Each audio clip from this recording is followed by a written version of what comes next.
3, 2, 1. Salam saudara, puji nama Tuhan. Kembali kita berjumpa dalam tayangan edukasi Kristen, tayangan bagi kaum Kristiani. Saudaraku, dalam tayangan kali ini saya akan membagikan sebuah kebenaran tentang menyingkapkan agama sejati Yesus. Satu-satunya kesalahpahaman yang umum dan pemikiran yang sepihak di kalangan beberapa umat Islam mengenai agama yang dipeluk oleh Tuhan Yesus merupakan seorang yang Muslim dan mengajarkan prinsip-prinsip Islam. Klaim sepihak ini diawali dari klaim teologis tentang narasi yang bersumber dari pengertian bahwa semua nabi yang datang sebelum Nabi Muhammad adalah Islam. Ini dikarenakan pengertian bahwa nabi-nabi tersebut sepenuhnya sujud menyerahkan diri kepada Allah. Saudara ingat bahwa hal sujud di hadapan Allah itu adalah hal yang biasa dilakukan oleh orang-orang Yahudi pada waktu itu, bahkan sampai sekarang. Orang-orang Kristen pun sujud di hadapan Tuhan. Dalam kekristenan dan kehidupan kaum Yahudi mengenai ritual keagamaan, secara historis Yesus Kristus hidup di abad pertama Masehi di Yudea, jauh sebelum munculnya Islam pada abad ke-7 Masehi. Yesus dilahirkan, hidup, dan mati dalam konteks Yudaisme, bukan dalam konteks agama Islam. Yesus mematuhi hukum Taurat. Salah satu bukti yang bisa digunakan sebagai klaim bahwa Yesus tunduk dalam hukum Taurat, di mana pada hari ke-8 dia disunatkan. Hanya satu agama di muka bumi ini yang mengajarkan tentang sunat di hari yang ke-8. Tentang sunat di hari yang ke-8. Yesus mematuhi hukum Taurat, salah satu buktinya hal itu dilakukan. Merayakan perayaan Yahudi dan mengajarkan dari kitab-kitab perjanjian lama atau kitab Tanakh. Murid-muridnya yang pertama juga merupakan orang Yahudi. Ajarannya menyangkut tentang kerajaan Allah yang hanya ada di dalam kitab orang Yahudi dan kitab Kristen. Kasih, pengampunan, dan ketaatan kepada Tuhan. Dan lebih uniknya lagi, ketika Yesus mengajarkan menyebut nama Allah dengan sebutan Bapa, yang hanya terdapat dalam teologi Yahudi dan teologi Kristen, yang semuanya memiliki akar yang kuat dalam tradisi Yahudi. Yesus lahir dalam keluarga Yahudi yang taat terhadap hukum Taurat. Lukas pasal 2 ayat 27. Garis keturunan Yesus berasal dari suku Yehuda, salah satu dari 12 Israel. Ia dilahirkan di kota Yahudi bernama Bethlehem dan dibesarkan di Nazaret. Yesus tinggal di tengah-tengah kebudayaan, etnis, dan agama Yahudi. Yesus mengamalkan ajaran Yudaisme pada abad pertama. Ia patuh pada hukum Taurat. Galatia 4 pasal 4, dan sejak kecil telah mempelajari Taurat, serta menjalani peraturan-peraturannya. Ia mematuhi hukum Musa sepenuhnya, atau semua perintah, ketentuan, dan hari-hari rayanya. Ibrani pasal 4, ayat 14-16.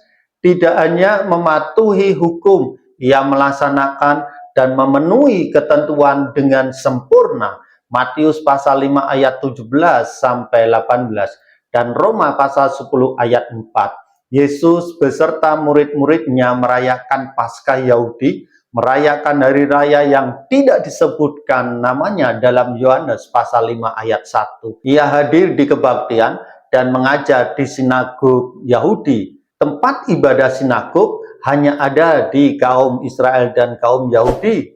Yesus mengajarkan cara untuk menjaga hukum Musa dan memberikan persembahan korban. Ia kerap mengacu pada Tanakh atau perjanjian lama. Dalam semua ini Yesus menunjukkan bahwa keyakinan yang dia anut dan dia yakini adalah Yudaisme. Saat Yesus berbicara kepada sekelompok orang Yahudi, ia menguji mereka. Siapakah di antara kalian yang bisa menunjukkan bahwa aku melakukan dosa? Yohanes pasal 8 ayat 46.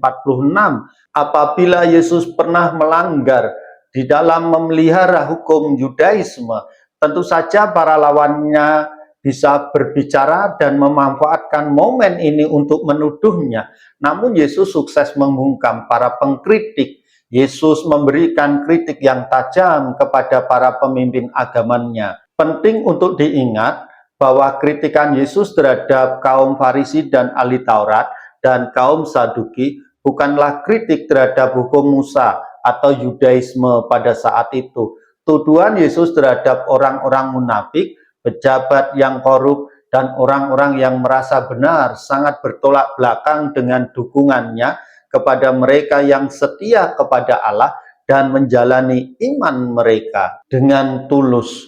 Lihat Lukas pasal 21 ayat 1-4.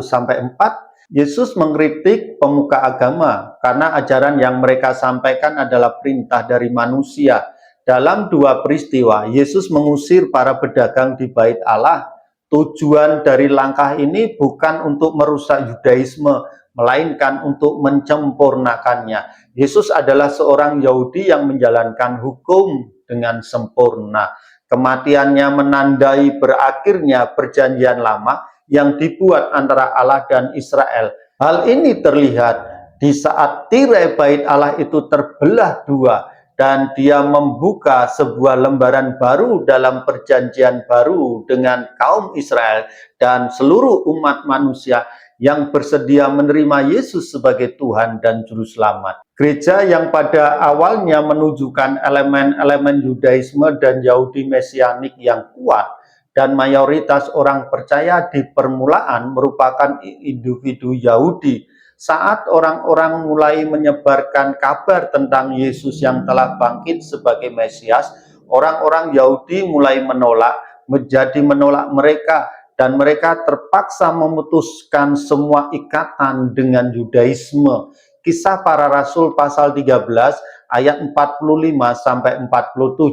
Yesus adalah Mesias, Juru Selamat yang diharapkan oleh umat Yahudi. Fakta sejarah dan fakta teologi tentang keyakinan kedatangan Mesias hanya ada dalam kehidupan umat Yahudi, dan fakta Yesus adalah Mesias yang akan menyelamatkan umat manusia dari hukuman dosa dan kematian hanya ada dalam konsep kehidupan teologi dan kehidupan sehari-hari umat Kristiani.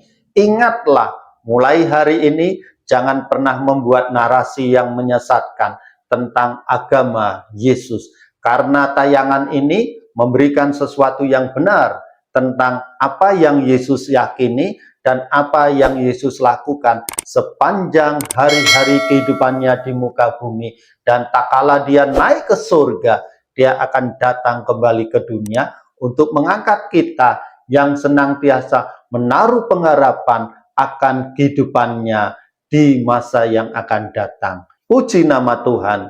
Tuhan Yesus memberkati.